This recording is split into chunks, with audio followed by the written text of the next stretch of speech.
Fant is officially a Bengal, and it looks like Cincinnati is just stacking riches on the offensive side of the ball, but in this video, I'll explain why Fant fills a need that has been pressing for the entire offseason.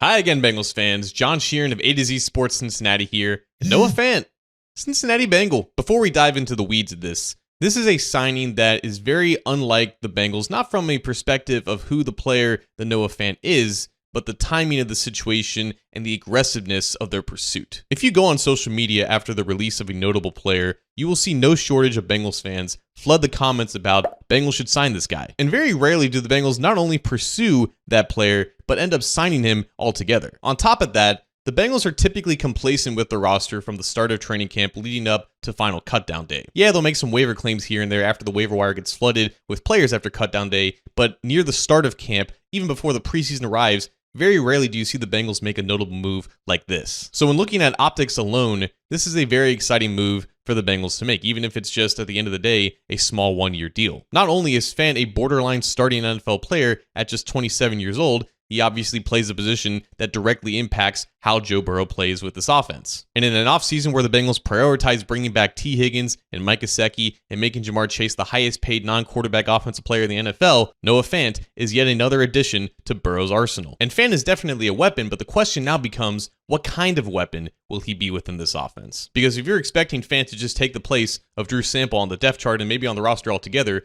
you're going to be sorely mistaken. And Gesicki is just a tight end in name only. He's essentially just a big slot receiver. And to fit Fant on the roster, they had to release the guy on the bottom of the depth chart, who was Cole Taylor, a rookie from West Virginia who was signed after the draft. Fant is not going to be Sample. He's not going to be Gesicki. He's not going to be Cam Grandy, who's essentially Sample's backup. The role that Fant is most likely to fill within this offense, I think, was held by another former Iowa tight end last year, and that, of course, is Eric All Jr. All was the most unique tight end of the Bengals roster last year because he was by far the most versatile. There wasn't an alignment or a position on the field that he didn't play while still be considered a tight end. He was in the backfield, he was out wide, he was in the slot, and he was in line. And he could do all those things because he was a really good athlete who could give a lot of effort as a run blocker, and he could still be a weapon in the pass game. And while Fant isn't necessarily as aggressive as a blocker, he's about the same size, he's got a lot more NFL strength to him, having been in the league for now 7 years, and he can play all of those alignments as well. Like I mentioned with Gesicki, he's essentially just a one-dimensional player, and that's who Sample is as well as a blocker. This tight end room as a whole is full of guys who aren't necessarily dynamic, well-rounded players, but all was, and Fant is. Now, the Seahawks used Fant in a slightly different way last year compared to the first 5 years of his career with both the Broncos and Seattle, but I think once he gets to Cincinnati, he'll have to get used to having his hand in the dirt, being in the backfield, being in the slot, being out wide.